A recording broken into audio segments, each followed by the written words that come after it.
बंकिम दा का ये भाव सूत्र, बंकिम दा बोल रहे हैं सर, ये तो बंकिम बाबू बोल रहे हैं। बंकिम बाबू बोले। अच्छा, thank you, thank you, thank you, thank you, thank you. आपकी भावनाओं के लिए मैं आदर करता हूं दादा, थैंक यू। हाँ, आपको तो दादा कह सकता हूं ना,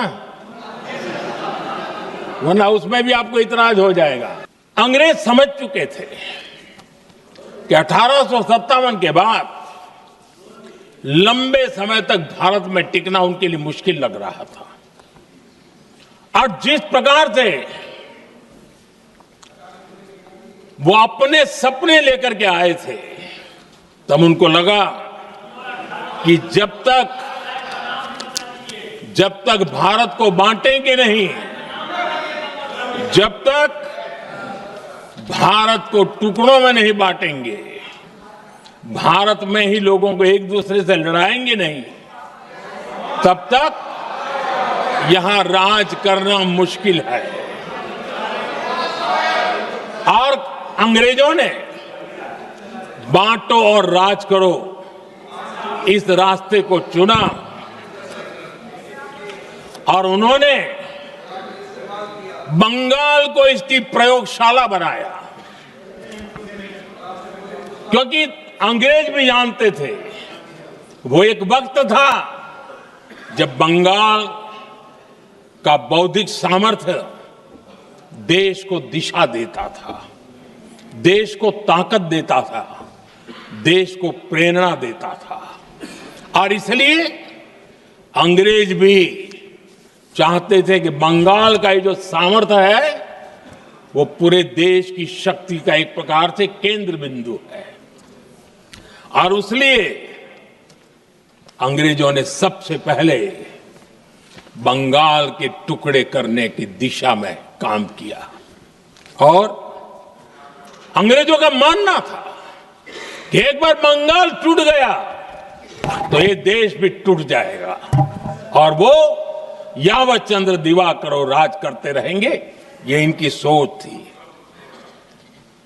1905 में अंग्रेजों ने बंगाल का विभाजन किया, लेकिन जब अंग्रेजों ने 1905 में ये पाप किया तो वंदे मातरम चट्टान की तरह खड़ा रहा। बंगाल की एकता के लिए वंदे मातरम गली गली का नाद बन गया था, और वही नारा प्रेरणा देता था। अंग्रेजों ने बंगाल विभाजन के साथ ही भारत को कमजोर करने के बीच और अधिक बोने की दिशा पकड़ ली थी। लेकिन वंदे मातरम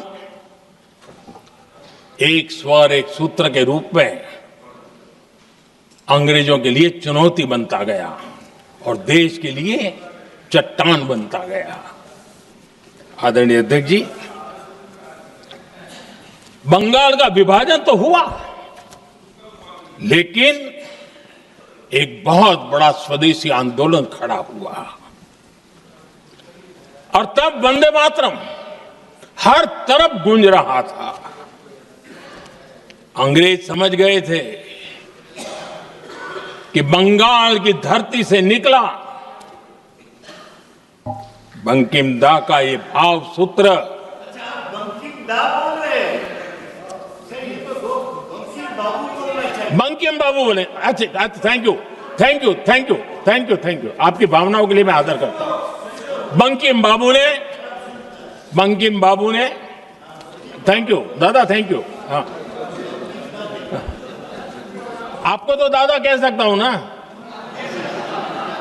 वरना उसमें भी आपको इतराज हो जाएगा। बंकिम बाबू ने ये जो भाव विश्व तैयार किया था, उनके भाव गीत के द्वारा उन्होंने अंग्रेजों को हिला दिया।